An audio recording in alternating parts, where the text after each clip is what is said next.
the fact that Hobbs has to go to Dom, feels like going to Dom is not only the last resort, but it's the best resort.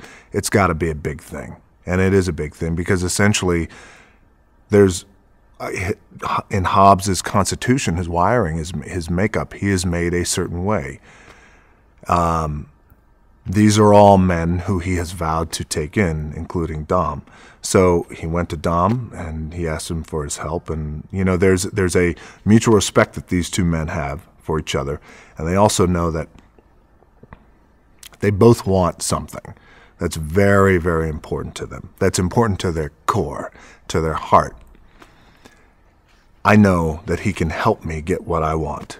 And I also know that I can help him get what he wants, something that he thought he would never have again.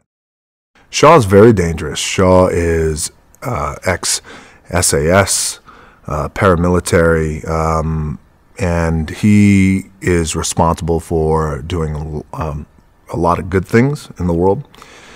And then he was responsible for doing a lot of bad things and doing a lot of bad things to a lot of good people on a mass scale. So we had to, I think, just story-wise, really make him formidable and as much as a formidable, believable, ruthless bad guy. Hobbs has a new partner. Hobbs, his partner is Riley, a woman who is proficient in fighting weaponry. She's a badass, and she is a great partner for Hobbs to have. Now the actress who plays Riley, Gina Carano, is a great actress for me to work with, by the way, because she is everything that Riley is. She's beautiful, and she brings an authenticity to that role that it's hard to find. It's hard to find in Hollywood.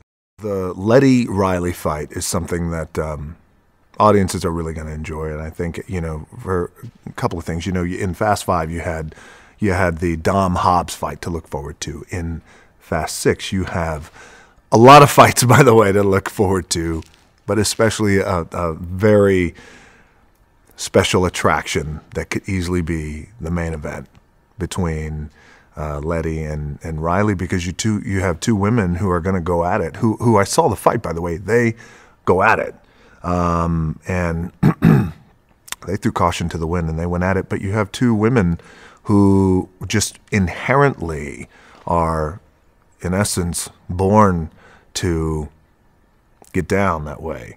And Michelle is a very tough woman. And so is Gina, and they went at it, and that fight is a hell of a fight. Loved it. It was really special for me, too, to be able to work with a female in a fight scene, and Michelle is now my first female fight scene, and it is, you know, a lot different. She's tiny, you know. You see these people on camera and you don't realize what size they are, and, you know, then you're like, oh my gosh, I'm responsible for this. But at the same time, she's got such a huge personality that it makes, I think, the fight scene between me and her look very, very realistic, because her personality is so big. Riley's personality is a little bit quieter, and there's just a really cool balance of characters there that made for a beautiful fight scene. And I think that also it was two women willing to work hard and to make this look good. And I think that that shines through in the fight. I want this to be gritty, man. I want to respect all those tomboys out there who want that integrity in the fight. We don't have a lot of girl fights at all. I mean, I could name probably 20, 30 movies where you have amazing guy fights. Bar fights and cowboy gun fights and just great action. I think the closest we come, I could count it with 5 hands, you know? You like got like a Kill Bill, or it's like a girl against a guy and she kicks him in the nuts, or like, you know what I mean? But girl on girl, man, that's some cool stuff. You could really do something amazing with that. So we tried to milk it as much as possible, and I hope we did it justice, you know?